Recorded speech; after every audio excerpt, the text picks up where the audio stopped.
김봉식에 대해서 살펴봅니다. 피고인 조지호, 피고인 김봉식은 비상계엄 선포 전 피고인 윤석열 등으로부터 비상계엄을 선포해 군을 국회에 투입할 예정이라는 사실을 직접 통보받았고, 이에 대해서 경찰의 질서 유지를 부탁한다는 지시까지도 받았습니다. 게다가 피고인 조지호는 여인영으로부터 별도로 군이 주요 정치인들을 체포하려 한다는 사정까지 들어서 알고 있었습니다. 피고인 조지호, 피고인 김봉식은 비상계엄 선포 전부터 기동대 배치를 준비했고, 비상계엄이 선포된 지 얼마 지나지 않아서 바로 국회 외부에서 내부로의 출입을 전면 차단했다가 잠시 이를 해제한 후 다시 포고령 공고 이후 전면 차단을 실행하였습니다. 질서 유지 차원이라고 주장하기는 하지만 주된 목적은 군이 투입되는 사정을 미리 알고 있으면서 군의 출입은 허용하였고, 정작 국회의원 등 주요 관계자들의 출입을 제한한 점에 비추어 보더라도 그 목적을 추정할 수 있습니다. 이러한 사정들을 종합해보면 피고인 조지호, 피고인 김봉식은 비록 처음부터 계획에 관여하고 설계했던 것은 아니지만 국헌문란의 목적, 즉 피고인 윤석열과 피고인 김용현이 군을 보내 국회를 봉쇄하고 주요 정치인들을 체포하는 등의 방법으로 국회 활동을 저지하거나 마비시켜 국회가 사실상 상당 기간 그 기능을 제대로 할 수 없게 만들려는 목적을 가지고 있다는 사실을 인식, 공유했다고 보기에 충분하고, 이에 따라 위 폭동행위에 가담한 것으로 평가할 수 있습니다. 따라서 이들에게는 집합범으로서의 내란죄가 성립한다는 것이 이 법원의 판단입니다. 그리고 그 역할에 따라 각 내란 중요 임무 종사죄가 성립합니다.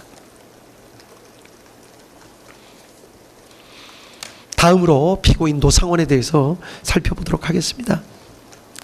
피고인 노상원의 경우 이 사건 비상계엄으로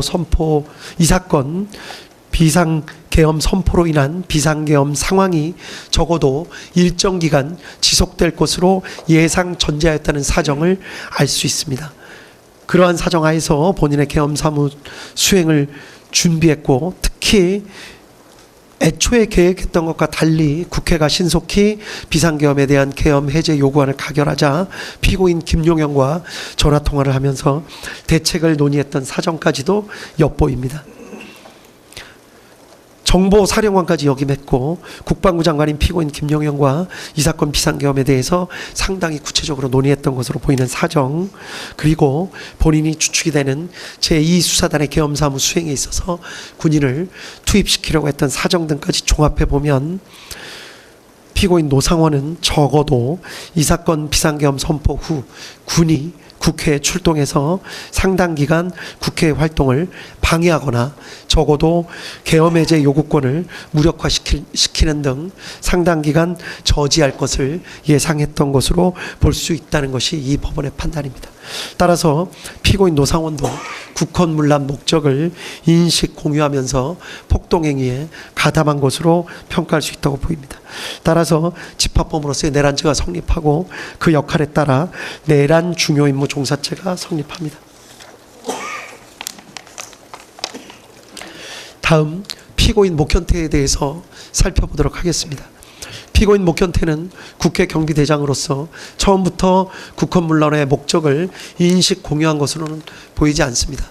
여러 가지 사정을 살펴보면 피고인 목현태에 대해서는 이 재판부가 수차에 걸쳐서 피고인 목현태에 관한 여러 가지 사정이나 사실관계를 다시 한번 살펴보고 또 논의를 해보았으며, 피고인 목현태에게 혹시 억울한 사정이나 기타 달리 볼 수 있는 사정이 있지 않은가 하고 여러 차례 토의와 논의를 해보았습니다. 그러나 아쉽지만 다음과 같은 사정에 비추어 보면 피고인 목현태에게도 집합범으로서의 내란죄가 인정된다고 볼 수밖에 없다는 것이 이 법원의 판단입니다. 피고인 목현태는 국회경비대장으로서 처음부터 국헌문란 목적을 인식 공유한 것으로는 보이지 않지만, 국회의원 등의 출입을 차단하라는 지시를 받고 그대로 이행하면서 심지어 국회 사무처 관계자들로부터 명시적인 항의를 받기도 했고, 직접 군의 출입이 허용되는 사정까지 목격하면서도 계속해서 국회의원 등의 출입을 차단하는 행위에 가담했습니다.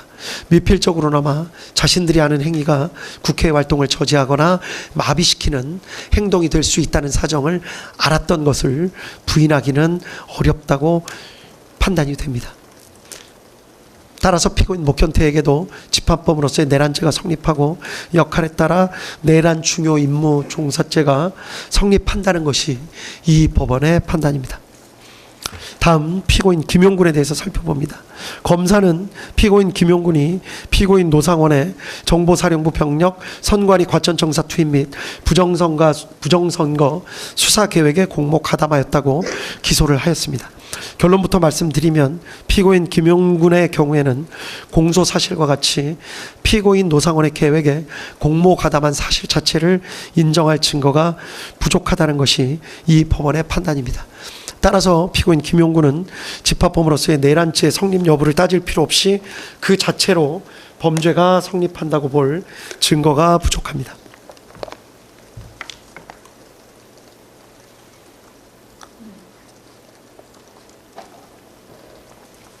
이유는 간략하게 말씀드리면 다음과 같습니다. 피고인 김용군이 2024년 10월에서 11월경 군사경찰 추천 명단을 피고인 노상원에게 제공한 사실, 그리고 실제 그 명단이 반영된 수사단 구성계획이 작성된 사실, 12월 3일 롯데리아에서 직접 피고인 노상원 구삼의 방정환과 함께 만났던 사실, 그 가운데 비상계엄 선포 예정 사실을 직접 들어서 알고 있던 사실 등을 보면 공소사실과 같은 사실이 진실일 수 있지 않을까 하는 강한 의심이 드는 것은 사실입니다. 그렇지만 피고인 김용군은 이 부분 공소사실 자체를 강력하게 부인하고 있고, 또 피고인 노상원 역시 피고인 김용군의 진술 취지에 부합하는 내용으로 진술하고 있습니다. 또 구3의 방정환의 진술에 비추어 보더라도 당시 피고인 노상원이 어떤 이야기를 한 사실만 인정될 뿐 피고인 김용군이 이에 대해 어떻게 응답하였거나 행동하였는지에 대해서는 확인이 어렵습니다. 이러한 여러 가지 사정을 살펴보면 공소사실과 같이 관여한 사실 자체를 인정할 증거가 부족하다는 것이 이 법원의 판단입니다. 다음으로 피고인 윤승영에 대해서 살펴봅니다. 검사는 피고인 윤승영이 방첩사에서 주요 정치인 등을 체포하려는 사정을 알면서도 이현일로부터 이를 보고받은 후 피고인 조지호에게 보고하여 승인을 받는 등 정치인 체포 행위에 공모 가담하였다는 공소사실로 피고인 윤승영을 기소하였습니다.